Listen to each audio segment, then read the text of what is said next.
Okay, hi guys. This is the continuation to the vectors. So here we are going to study about addition of two vectors. So basically you can have a triangle law of vector addition, that is for two vectors, uh, or else you can go with the parallelogram law of vector addition. So here if you have, let's say, a p vector along OA and a q vector along OB, then the resultant will be represented by the vector OC, right? And here if you see AV vector, so if OC represents the sum of these vectors P and Q, then definitely this BA vector will represent the difference of these two vectors. So here if you see R vector is Q plus P, it's just the representation. If you will add P and Q, you will get R. That means R will have exactly the same effect as P and Q combinedly will have. So here I have said the same thing, like if you say BA vector, it will be just P vector minus Q vector.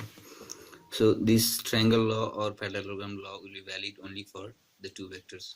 So if you can add two vectors, you can go on adding more and more vectors to the resultant vectors. So if you have a number of vectors, you can take the help of polygon law of vector addition. Okay, so here for the magnitude, if you want to calculate the magnitude of the resultant, we have the formula that magnitude of R will be the square root of P square plus Q square plus 2PQ cos theta. You can have this derivation in your +2 books. This is just for the recall.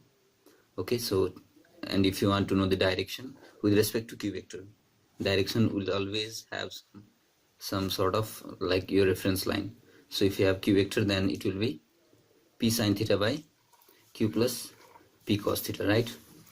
We can see here it's just tan theta means your perpendicular by base, and your perpendicular is nothing but the component of P, that's P sin theta, right? And your base is Q, and in that Q you have to add this P cos theta. That's all here. Okay, so if we have known the addition, let's talk about the resolution. Resolution is nothing but splitting the single vector into two different components. Here I have split it in rectangular components. It's very useful in your mathematics as well as in physics.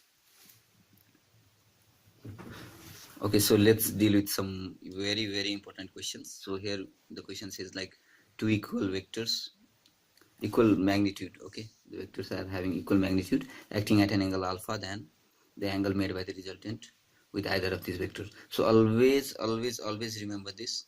You will have some 30 degrees or sometimes 60 degrees. Okay, so I have made this question as general. So whenever the two vectors will be there that will have equal magnitude, definitely the resultant will bisect the angle between the vectors. Okay, always remember this very simple concept. If the two vectors are having equal magnitude, then the resultant will always bisect the angle between the two vectors. Here the angle is alpha, you can directly take to alpha by 2. Okay, so if you want some like mathematical derivations, I have given this. By geometry you can get to know that this R should bisect the angle between the P and Q. So if you go with the derivations, I have like simply you put the formula for the resultant. Okay, not this one. Okay, not this one. You have to go with this formula. Okay, so you put on this formula, and if you plug in the values like P and Q, then you will get this expression. If you lower this by basic maths, like sin alpha is 2 sin alpha by 2, similarly cos alpha is 2 cos square alpha by 2, you will come to the conclusion that sin alpha by 2 cos alpha by 2, which is 10 alpha by 2, right? So if you'll have same these things, then these angles must be equal. So that's alpha by 2, right? Okay, that's all. So moving on to the next question. So if you have two equal magnitude vectors, okay, has the resultant whose magnitude is again equal to the either of the vectors, then the angle between the vectors. So if you'll see this, if your P and Q are having equal magnitude, right, then you can just imagine the resultant should be, if the resultant is also equal to P and Q, then this angle must be large enough to accommodate the length of the arc, right? So it will not be 30, it will not be 60, it will not be 90. By general guess, you can tick to 120. But if you want to go through the calculation procedure, so you have the formula, right?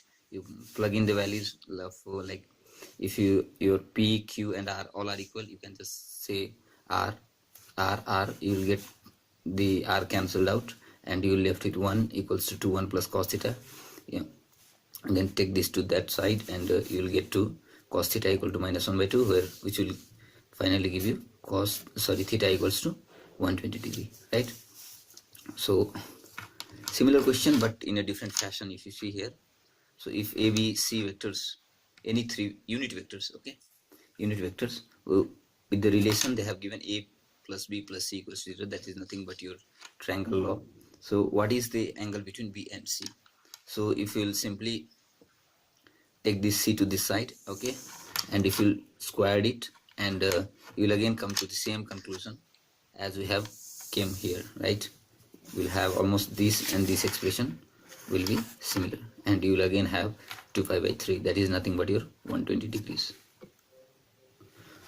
Okay, moving on, we have this is a very important question, like you see the river and the person swimming in the rivers type question. And again I have one more question for you guys. Okay, so these two questions have almost same language pattern, right? Same language pattern, but very trickier with the prepositions like in and along. Okay, very tricky. So I'll just want to make you clear, guys. So here the question says a river is flowing from east to west at 5 meters per minute. The direction at which a man must swim at 10 meter, that is given as 10 meter per minute, in order to cross the river in the shortest path. Okay, the question is asking about this.